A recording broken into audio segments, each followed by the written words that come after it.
your strategic business partner. Halo sahabat pembelajar. Selamat datang kembali di channel kami. Pada kesempatan kali ini, kami akan membahas sebuah topik yang menarik dalam konteks pengelolaan sumber daya manusia di era modern, yaitu urgensi program onboarding bagi talent eksekutif baru. Urgensi program onboarding bagi talent eksekutif baru.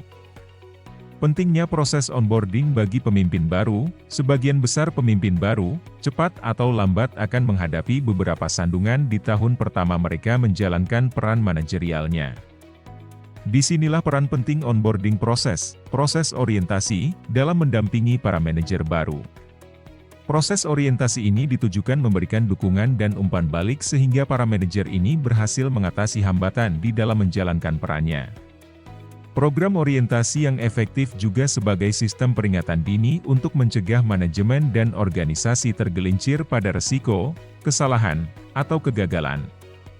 Riset terhadap praktik manajemen di berbagai organisasi menunjukkan bahwa proses orientasi harus melibatkan dan didukung oleh intervensi terstruktur yang dilakukan selama interval tahun pertama seseorang menjalankan peran manajerialnya. Namun faktanya, proses ini diberikan hanya pada awal seseorang masuk ke pekerjaan. Keterlibatan proaktif dari pemangku kepentingan, rekan sejawat, atasan, senior advisor, menjadi faktor penting keberhasilan program ini. Efektivitas keterlibatan akan sepenuhnya bergantung pada kualitas interaksi antara manajer baru dan seluruh pemangku kepentingannya. Pemangku kepentingan harus memiliki rasa memiliki yang tinggi terhadap keseluruhan proses dalam program orientasi.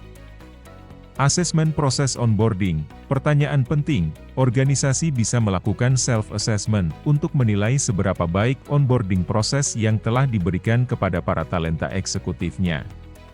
Berikut ini beberapa pertanyaan penting yang perlu diajukan dalam asesmen ini. Pertama, apakah organisasi memperlakukan orientasi sebagai satu kali pelaksanaan program atau sebagai proses yang bersifat longitudinal?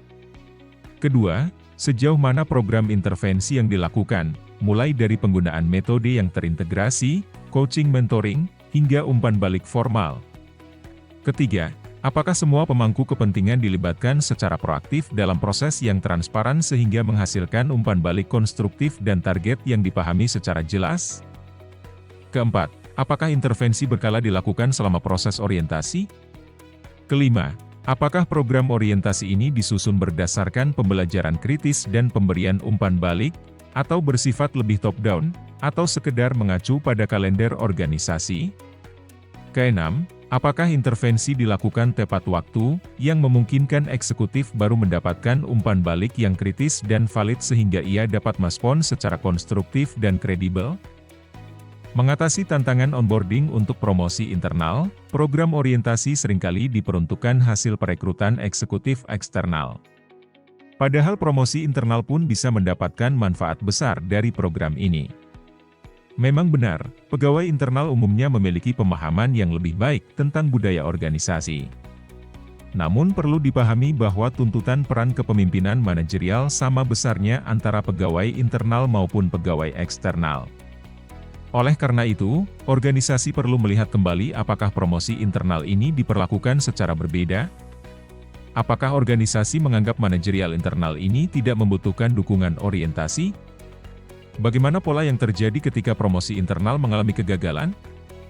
Apa yang dapat dilakukan secara lebih proaktif dan konstruktif untuk membantu pegawai internal agar dapat mengambil manfaat besar dalam proses orientasi? Sahabat pembelajar, bagaimana implementasi program orientasi di organisasi Anda?